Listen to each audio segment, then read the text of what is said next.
একটু খেয়াল করে কথাগুলি শোনা চাই বাবা। সালমান ফারসির বাবা খপ করে সালমানের হাত ধরলেন, হাত ধরে ঘরের ভিতরে ঢুকিয়া ভালাইলেন, ঢুকায়া ঘরের দরজার তাবুর পর্দা লাগাই দিলেন, সালমান যেন বাইরেতে না পারে। সালমান ডাক দিয়ে কয়, বাবা আপনি এইরকম করেন কেন বলেন তো বাবা? সালমানের বাবা ডাক দিয়ে কয়, সালমান রে, তুমি আজকে তাওরীতের সত্য কথা জেনে ফেলেছো।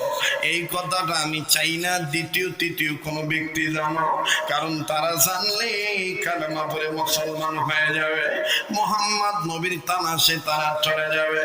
আরে বাবা সালমান, আমি তোমার বাবা হইয়া আমি তোমার কাছে একটা ওয়াদা চাইব। বাবা তুমি এই মুহাম্মদের প্রশংসার কথা এটা তুমি কাউরে বলবা না বাবা। বাবা তুমি আমারে ওয়াদা দাও। সালমান ফারসি মনে মনে ভেবে চিন্তে বলে, হায় হায়, বাবা কেন এই সামান্য বিষয় নিয়ে এত প্রবেশ নিতে চায়, এত শপথ নিতে চায়, এত করাল কেন বাবা আমারে পড়ায়?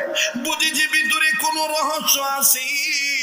এবার সালমান ডাক দিয়ে বললেন, আব্বা ওয়াদা দিলাম আমি কাউরে বলবো না মুহাম্মদের প্রশংসার কথা, কিন্তু বাবা আমি আপনার কাছে একটা জিনিস চাই, আপনি আমারে দিবেন কিনা বলেন? বাবা ডাক দিয়ে বললেন, তুমি কি চাও? সালমান ডাক দিয়ে বললেন, আব্বা যেই তাওরীতের যেই পৃষ্ঠার মধ্যে মুহাম্মদ নবীর প্রশংসা দেখছেন আব্বা, ওইটা তো আমি নিজের কানে শুনেছি। এখন যদি আমি একটু নিজের চোখে দেখতে পারতাম তাইলে মনটারে বুঝাইতে পারতাম। সালমানের বাবা ডাক দিয়ে বললেন, বাবা সালমান ঠিক আছে আমি তোমারে দেখায় দিতেছি। আরে বাবা এইবার সালমান ফারসির বাবা যখন কিতাব খুলে দিলেন, সালমান যখন সুন্দর করে কিতাবের দিকে নজর দিলেন, নজর করে দেখতে পান এই কিতাবের মধ্যে লেখা আছে যদি কেউ মুহাম্মাদের উপরে ঈমান আনে, মুহাম্মদ নবীর হাতে হাত রেখে বায়াত হয়ে কালেমা পড়ে ঈমান আনে, ইসলাম কবুল করে, তারা দুনিয়াতে শান্তি পাবে, আখিরাতেও মুক্তি পাবে। সালমান এবার কান্দে,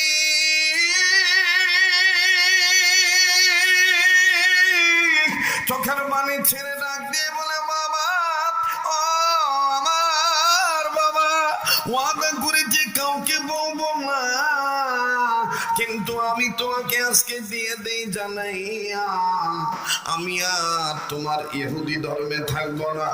এই যে কিতাব বন্ধ করলাম, আমি মুহাম্মদ নবীর তালাশে নবীর দেশে রওনা দিলাম। আমি কোনবা পথে মদিনাতে যাই, আমি কোনবা পথে মদিনাতে যাই, জোরে আমি কোনবা পথে মদিনাতে যাই, ঘুমিয়ে আছেন দিনার নবী, চলো সবাই দেখতে যাই, ঘুমিয়ে আছেন দিনার নবী, আমি কোনবা পথে মদিনাতে যাই, আমি কোনবা পথে, রওজা শরীফ বহু দূরে, লোহিত সাগরের পারে, উম্মতেরা সালাম দিলে, উম্মতেরা সালাম দিলে আমার নবী জানতে পায় আমি কোনবা পথে মদিনাতে যাই, জোরে আমি কোনবা পথে। কেউ ভাই শেষ করে দিতাম, দোয়া করে দিতাম, তো এলোমেলো হইলে আমার ভাল লাগে না, এলোমেলো করুন দেব না। আর এখানে কথার আওয়াজ আসতেছে, এই যে বাচ্চাগুলোর একটু কথা একটু, বাবা বাবা না ভালো, এই যে তিনটা যে একসাথে বসে না, ওই টুপি মাথার দিয়ে যেটা জ্যাকেটের টুপি, কারণ কথা কইলেও বিপদ, বোঝেন নাই? মিডিয়াওয়ালারা কাটিং ফাটিং করিয়া সাইডা দিয়ে কই যে টুপিওয়ালার হুজুর কথা কয় না, তো এই টুপিটা তো বুঝতে হবে কোন টুপি, এটা হলো জ্যাকেটের টুপি, ভেজাল আর ভেজাল, বালা কথা কইলেও সমস্যা। আল্লাহ হেফাজত করুক, যখন আমিন। তো সময় দিতে রাজি আছেন তো ইনশাআল্লাহ? আর বেশি না, 30-40 মিনিট। ওই যে পিছনের কলিজার টুকরা যুবক ভাইরা যারা আছেন একটু হাত উস্কায় দেখেন তো, দিয়ে আছেন তো ইনশাআল্লাহ? নারায়ে তাকবীর, নারায়ে তাকবীর। হাত নামান। তো এবার আসেন, মদিনা যাইতে মন চায় তো সবাই জবান খুলে বলেন, আমি কোন বা পথে মদিনাতে যাই, আমি কোন বা পথে। ঘুমিয়ে আছেন দিনার নবী, চলো সবাই দেখতে যাই। ঘুমিয়ে আছেন দিনার নবী, আমি কোন বা পথে মদিনাতে যাই, আমি কোন বা পথে। আমি জীবনে একবার আল্লাহ মদিনায় যাব, মদিনায় যাব, মদিনায় যাব, জোরে মদিনায় যাব, মদিনায় যাব। দিনের নবীর পাক কদমে, দিনের নবীর পাক কদমে সালাম জানাব, সালাম জানাব, সালাম জানাব। দরুদ পড়িব, সালাম জানাব। মদিনায় যাব, মদিনায় যাব, মদিনায় যাব, নারায়ে তাকবীর। এবার সালমানের বাবা ডাক দিয়ে কই, সালমান,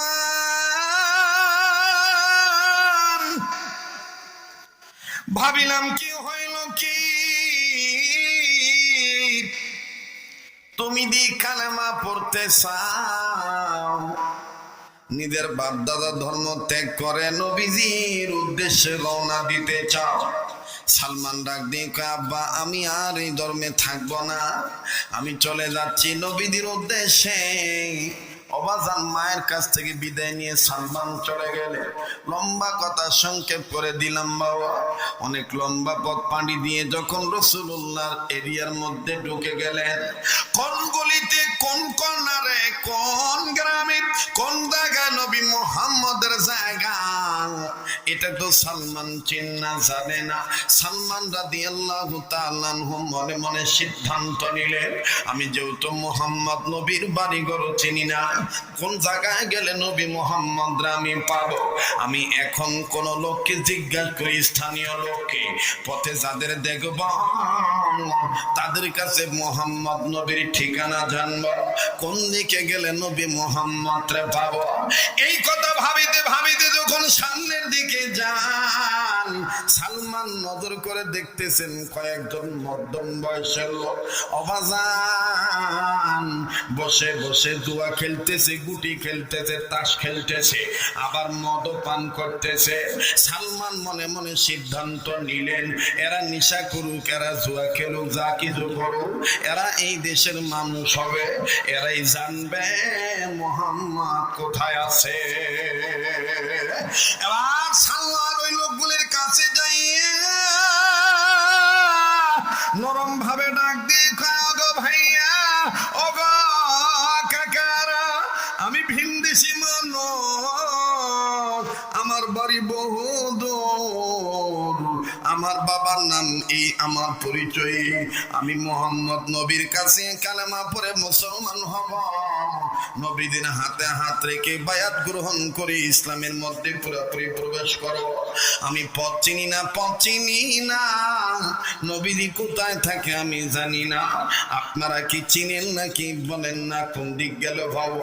বাজান কিতাবে লেখক লিখে ওই মিটিংটার মধ্যে ওই জুয়া খেলার আড্ডা খানায় বাবাজি বসা ছিল, আবু জাহেল বসা ছিল, উতবা সাইবা বাড়িওয়ালাও ছিল।